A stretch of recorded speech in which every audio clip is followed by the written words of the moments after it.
Whether, then, it is not by nature that the end appears to each man such as it does appear, but something also depends on him, or the end is natural but because the good man adopts the means voluntarily, virtue is voluntary, vice also will be none the less voluntary. For in the case of the bad man there is equally present that which depends on himself, in his actions even if not in his end. If, then, as is asserted, the virtues are voluntary, for we are ourselves somehow partly responsible for our states of character, and it is by being persons of a certain kind that we assume the end to be so and so, the vices also will be voluntary, for the same is true of them. With regard to the virtues in general, we have stated their genus in outline, viz. That they are means and that they are states of character, and that they tend, and by their own nature, to the doing of the acts by which they are produced, and that they are in our power and voluntary, and act as the right rule prescribes. But actions and states of character are not voluntary in the same way, for we are masters of our actions from the beginning right to the end, if we know the particular facts, but though we control the beginning of our states of character, the gradual progress is not obvious any more than it is in illnesses, because it was in our power, however, to act in this way or not in this way, therefore the states are voluntary. Let us take up the several virtues, however, and say which they are and what sort of things they are concerned with and how they are concerned with them. At the same time it will become plain how many they are. And first let us speak of courage. That is a mean with regard to feelings of fear and confidence has already been made evident, and plainly the things we fear are terrible things, and these are, to speak without qualification, evils. For which reason people even define fear as expectation of evil. Now we fear all evils, for example, disgrace, poverty, disease, friendlessness, death, but the brave man is not thought to be concerned with all, for to fear some things is even right and noble, and it is base not to fear them. For example, disgrace, he who fears this is good and modest, and he who does not is shameless. He is, however, by some people called brave, by a transference of the word to a new meaning, for he has in him something which is like the brave man, since the brave man also is a fearless person. Poverty and disease we perhaps ought not to fear, nor in general the things that do not proceed from vice and are not due to a man himself. But not even the man who is fearless of these is brave. Yet we apply the word to him also in virtue of a similarity, for some who in the dangers of war are cowards are liberal and are confident in face of the loss of money. Nor is a man a coward if he fears insult to his wife and children or envy or anything of the kind, nor brave if he is confident when he is about to be flogged. With what sort of terrible things, then, is the brave man concerned? Surely with the greatest, for no one is more likely than he to stand his ground against what is awe-inspiring. Now death is the most terrible of all things, for it is the end, and nothing is thought to be any longer either good or bad for the dead. But the brave man would not seem to be concerned even with death in all circumstances, for example, at sea or in disease. In what circumstances, then? Surely in the noblest. Now such deaths are those in battle, for these take place in the greatest and noblest danger. And these are correspondingly honored in city-states and at the courts of monarchs. Properly, then, he will be called brave who is fearless in face of a noble death, and of all emergencies that involve death, and the emergencies of war are in the highest degree of this kind. Yet at sea also, and in disease, the brave man is fearless, but not in the same way as the seaman, for he has given up hope of safety, and is disliking the thought of death in this shape, while they are hopeful because of their experience. At the same time, we show courage in situations where there is the opportunity of showing prowess or where death is noble, but in these forms of death neither of these conditions is fulfilled. What is terrible is not the same for all men, but we say there are things terrible even beyond human strength. These, then, are terrible to every one, at least to every sensible man, but the terrible things that are not beyond human strength differ in magnitude and degree, and so too do the things that inspire confidence. Now the brave man is as dauntless as man may be. Therefore, while he will fear even the things that are not beyond human strength, he will face them as he ought and as the rule directs, for honor's sake, for this is the end of virtue. But it is possible to fear these more or less, and again to fear things that are not terrible as if they were. Of the faults that are committed one consists in fearing what one should not, another in fearing as we should not, another in fearing when we should not, and so on, and so too with respect to the things that inspire confidence. The man, then, who faces and who fears the right things and from the right motive, in the right way and from the right time, and who feels confidence under the corresponding conditions, is brave, for the brave man feels and acts according to the merits of the case and in whatever way the rule directs. Now the end of every activity is conformity to the corresponding state of character. This is true, therefore, of the brave man as well as of others. But courage is noble. Therefore the end also is noble, for each thing is defined by its end. Therefore it is for a noble end that the brave man endures and acts as courage directs. Of those who go to excess, he who exceeds in fearlessness has no name. We have said previously that many states of character have no names, but he would be a sort of madman or insensible person if he feared nothing, neither earthquakes nor the waves, as they say the Celts do not, while the man who exceeds in confidence about what really is terrible is rash.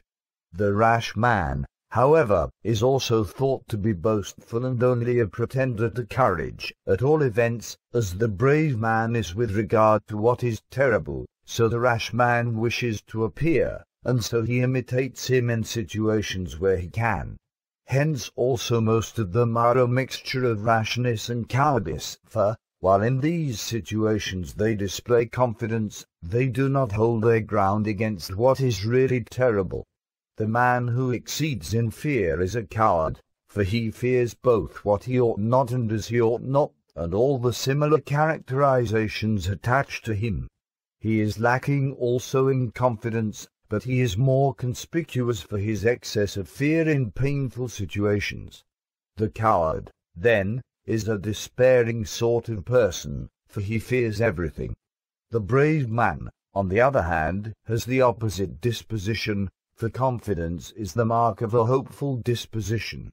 The coward, the rash man, and the brave man, then, are concerned with the same objects but are differently disposed towards them, for the first two exceed and fall short, while the third holds the middle, which is the right position, and rash men are precipitate, and wish for dangers beforehand but draw back when they are in them, while brave men are keen in the moment of action, but quiet beforehand.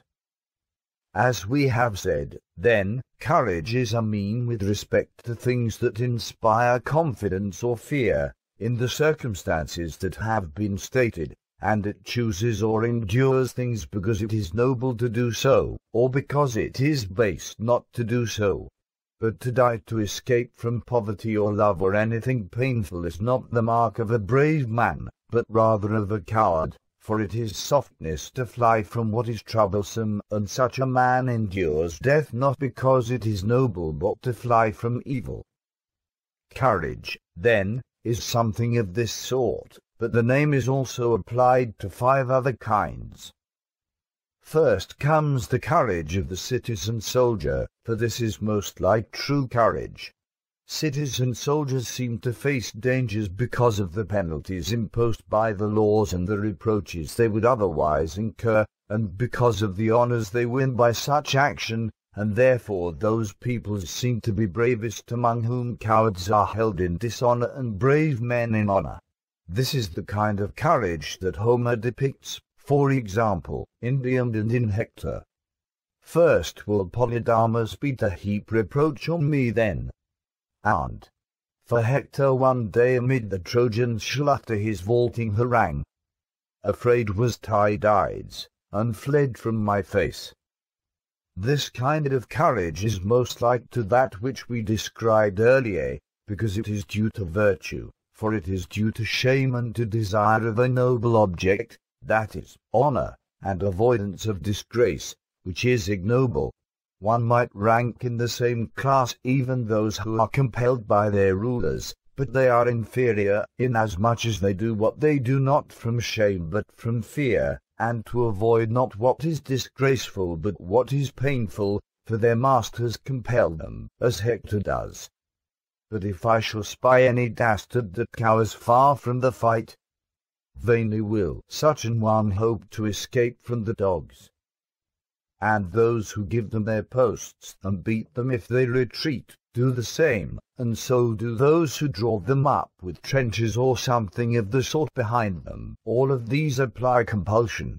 But one ought to be brave not under compulsion but because it is noble to be so. Experience with regard to particular facts is also thought to be courage. This is indeed the reason why Socrates thought courage was knowledge. Other people exhibit this quality in other dangers, and professional soldiers exhibit it in the dangers of war, for there seem to be many empty alarms in war, of which these have had the most comprehensive experience. Therefore they seem brave, because the others do not know the nature of the facts. Again, their experience makes them most capable in attack and in defense, since they can use their arms and have the kind that are likely to be best both for attack and for defense. Therefore they fight like armed men against unarmed or like trained athletes against amateurs, for in such contests too it is not the bravest men that fight best, but those who are strongest and have their bodies in the best condition. Professional soldiers turn cowards, however, when the danger puts too great a strain on them and they are inferior in numbers and equipment, for they are the first to fly, while citizen forces die at their posts, as in fact happened at the temple of Hermes. For to the latter flight is disgraceful and death is preferable to safety on those terms, while the former from the very beginning faced the danger on the assumption that they were stronger, and when they know the facts they fly, fearing death more than disgrace. But the brave man is not that sort of person.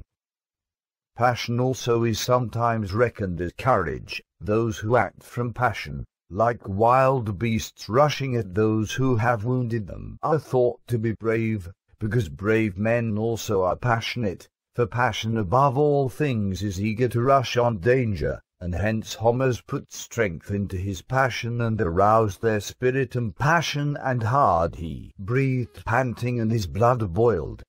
For all such expressions seem to indicate the stirring and onset of passion.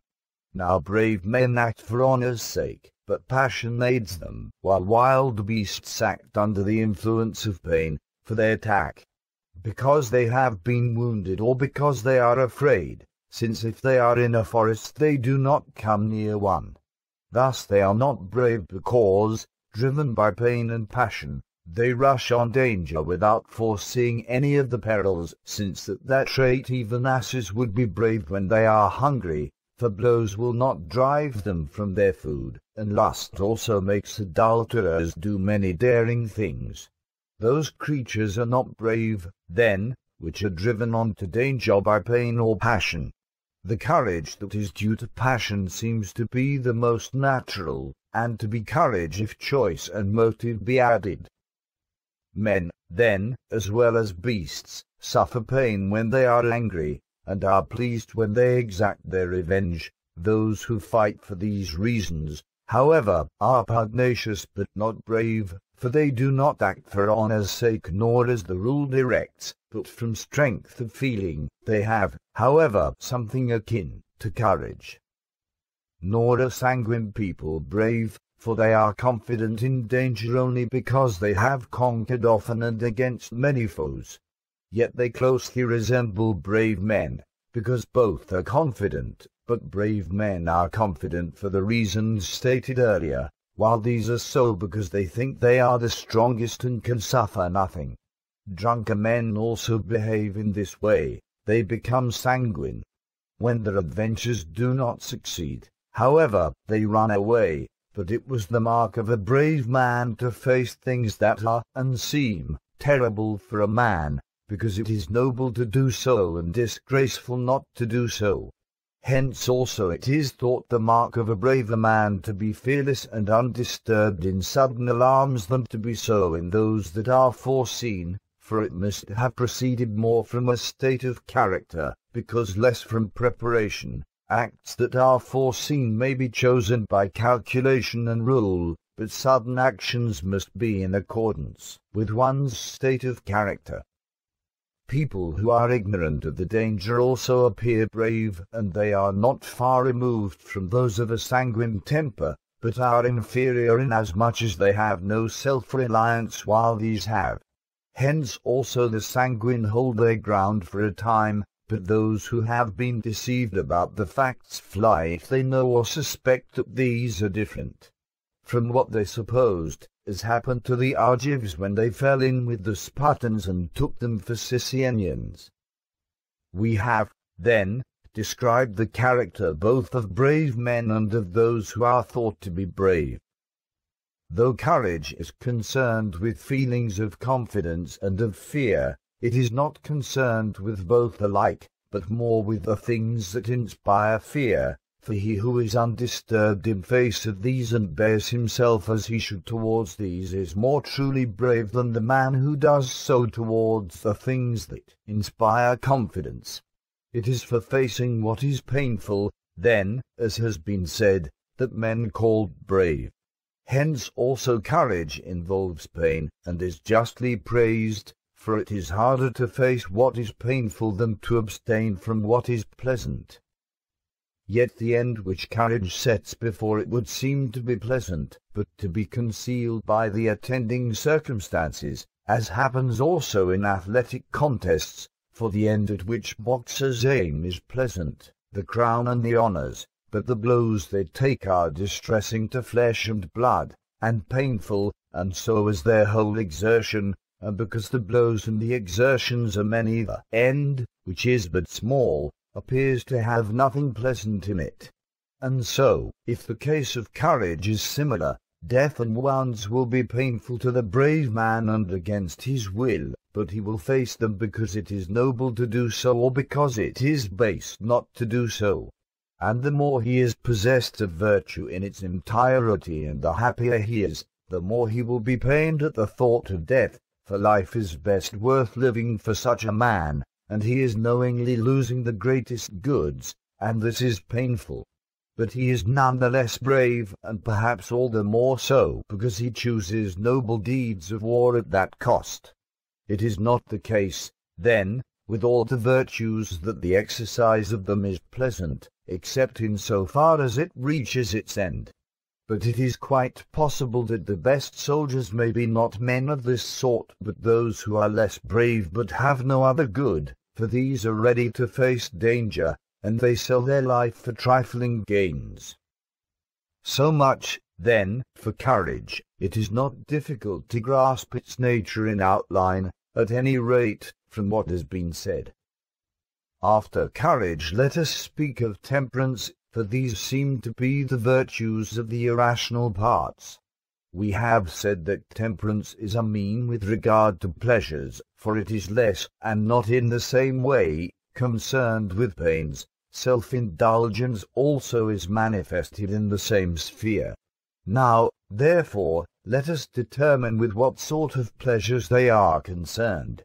We may assume the distinction between bodily pleasures and those of the soul, such as love of honor and love of learning, for the lover of each of these delights in that of which he is a lover, the body being in no way affected, but rather the mind, but men who are concerned with such pleasures are called neither temperate nor self-indulgent. Nor, again, are those who are concerned with the other pleasures that are not bodily, for those who are fond of hearing and telling stories and who spend their days on anything that turns up are called gossips, but not self-indulgent, nor are those who are pained at the loss of money or of friends. Temperance must be concerned with bodily pleasures, but not all even of these, for those who delight in objects of vision, such as colors and shapes and painting, are called neither temperate nor self-indulgent, yet it would seem possible to delight even in these either as one should or to excess or to a deficient degree. And so too is it with objects of hearing. No one calls those who delight extravagantly in music or acting self-indulgent, nor those who do so as they ought temperate. Nor do we apply these names to those who delight in odor, unless it be incidentally. We do not call those self-indulgent who delight in the odor of apples or roses or incense, but rather those who delight in the odor of unguents or of dainty dishes, for self-indulgent people delight in these because these remind them of the objects of their appetite. And one may see even other people, when they are hungry, delighting in the smell of food, but to delight in this kind of thing is the mark of the self-indulgent man, for these are objects of appetite to him. Nor is there in animals other than man any pleasure connected with these senses, except incidentally. For dogs do not delight in the scent of hares, but in the eating of them, but the scent told them the hares were there. Nor does the lion delight in the lowing of the ox, but in eating it, but he perceived by the lowing that it was near, and therefore appears to delight in the lowing, and similarly he does not delight because he sees a stag or a wild goat, but because he is going to make a meal of it. Temperance and self-indulgence, however, are concerned with the kind of pleasures that the other animals share in, which therefore appear slavish and brutish. These are touch and taste.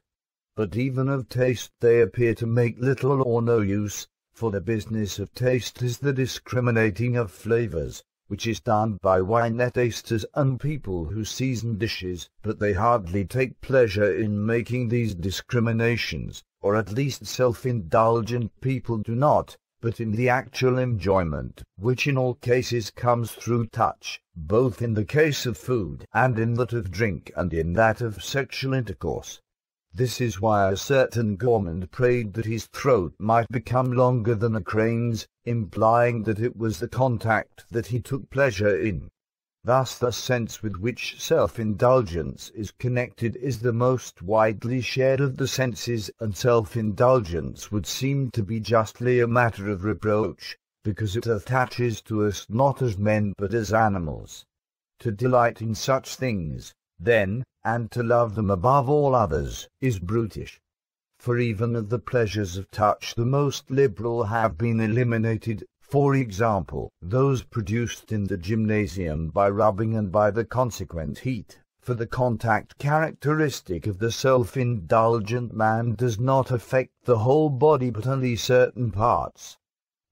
Of the appetites some seem to be common, others to be peculiar to individuals and acquired. For example, the appetite for food is natural, since everyone who is without it craves for food or drink, and sometimes for both, and for love also, as Homer says, if he is young and lusty, but not everyone craves for this or that kind of nourishment or love, nor for the same things.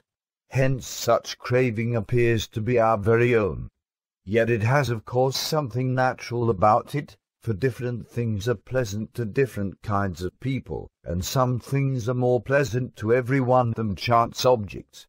Now in the natural appetites few go wrong, and only in one direction, that of excess, for to eat or drink whatever offers itself till one is surfeited is to exceed the natural amount, since natural appetite is the replenishment of one's deficiency.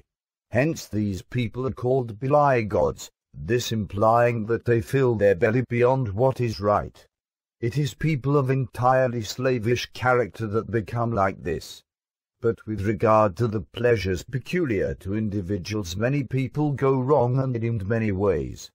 For while the people who are fond of so-and-so are so-called because they delight either in the wrong things, or more than most people do, or in the wrong way, the self-indulgent exceed in all three ways. They both delight in some things that they ought not to delight in, since they are hateful, and if one ought to delight in some of the things they delight in, they do so more than one ought and than most men do.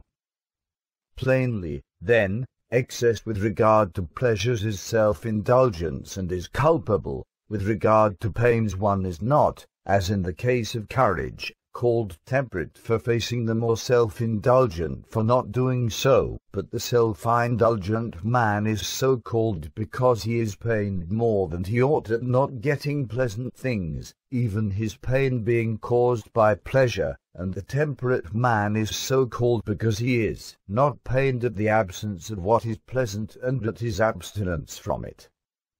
The self-indulgent man, then, craves for all pleasant things or those that are most pleasant, and is led by his appetite to choose these at the cost of everything else. Hence he is pained both when he fails to get them and when he is merely craving for them. For appetite involves pain, but it seems absurd to be pained for the sake of pleasure. People who fall short with regard to pleasures and delight in them less than they should are hardly found, for such insensibility is not human. Even the other animals distinguish different kinds of food and enjoy some and not others, and if there is anyone who finds nothing pleasant and nothing more attractive than anything else, he must be something quite different from a man. This sort of person has not received a name because he hardly occurs.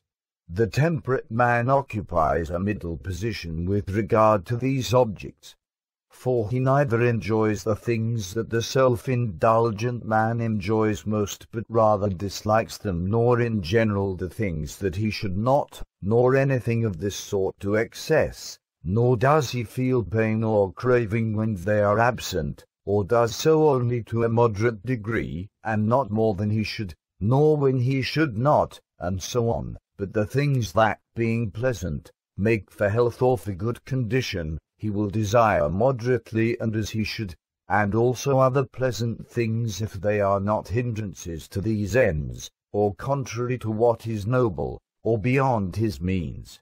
For he who neglects these conditions loves such pleasures more than they are worth. But the temperate man is not that sort of person, but the sort of person that the right rule prescribes. Self-indulgence is more like a voluntary state than cowardice. For the former is actuated by pleasure, the latter by pain, of which the one is to be chosen and the other to be avoided, and pain upsets and destroys the nature of the person who feels it, while pleasure does nothing of the sort. Therefore self-indulgence is more voluntary. Hence also it is more a matter of reproach, for it is easier to become accustomed to its objects, since there are many things of this sort in life, and the process of habituation to them is free from danger, while with terrible objects the reverse is the case. But cowardice would seem to be voluntary in a different degree from its particular manifestations, for it is itself painless, but in these we are upset by pain, so that we even throw down our arms and disgrace ourselves in other ways. Hence our acts are even thought to be done under compulsion. For the self-indulgent man, on the other hand, the particular acts are voluntary, for he does them with craving and desire, but the whole state is less so, for no one craves to be self-indulgent. The name self-indulgence is applied also to childish faults, for they bear a certain resemblance to what we have been considering. Which is called after which, makes no difference to our present purpose. Plainly, however, the later is called after the earlier. The transference of the name seems not a bad one, for that which desires what is base and which develops quickly ought to be kept in a chastened condition. And these characteristics belong above all to appetite and to the child. since children in fact live at the beck and call of appetite, and it is in them that the desire for what is pleasant is strongest.